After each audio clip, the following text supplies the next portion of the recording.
Anyone's high school have a crazy urban legend? Oh boy, here's the story of Travis, the incestuous intimacy-crazed high school mascot. So I live in the kind of small town where there's only one high school and everyone knows each other's business. I go to the same school my mom went to, and her mom went there and probably her ancestors back through the Pilgrims. I don't effing know. There's this secretary at our school who is straight up weird looking. I'm not really sure how to describe it, except it's like if God decided to let Picasso have a go at designing a human. It's like if you described people to an alien who's never seen them before and he had to create one from your description. Like, yeah, that's technically a face and a body and poop, and yes, her eyes and nose are sort of in the right place, but something's just not right. At school there are lots of mean nicknames about her, which is kind of a shame because she's always nice to us, but some of them are pretty funny to be honest. One guy calls her Pixar cause she kind of looks like a cartoon character. Alright, so one day I asked my mom, so, what's up with her? And my mom got this look on this face like she had really good tea that she should not spill, but my mother absolutely cannot help herself. So eventually she told me as long as I promise not to tell anyone. So obviously here I'm telling all of Reddit. Back when my mom was in high school, they had the school mascot, Travis the Tiger, at all their sports games and stuff. The costume had one of those big heads and everything so no one could see who was inside of it.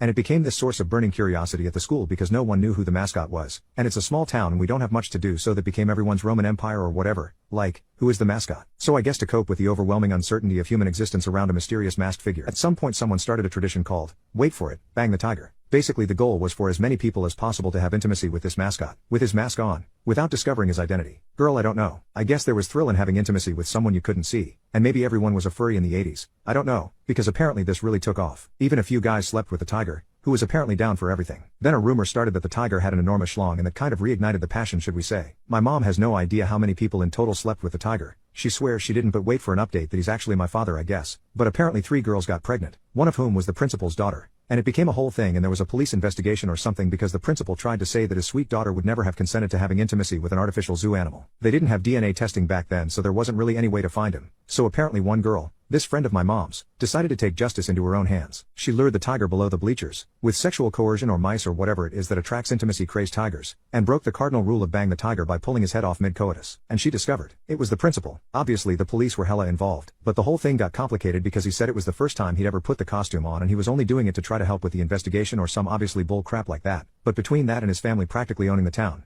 everything got swept under the rug and no charges were ever filed. 2 of the girls got abortions, but the principal's daughter kept the baby, and it is, you guessed it, Pixar herself, the weird-looking secretary. I have no idea if this is true, but I can tell you that my school definitely does not have a mascot at games anymore.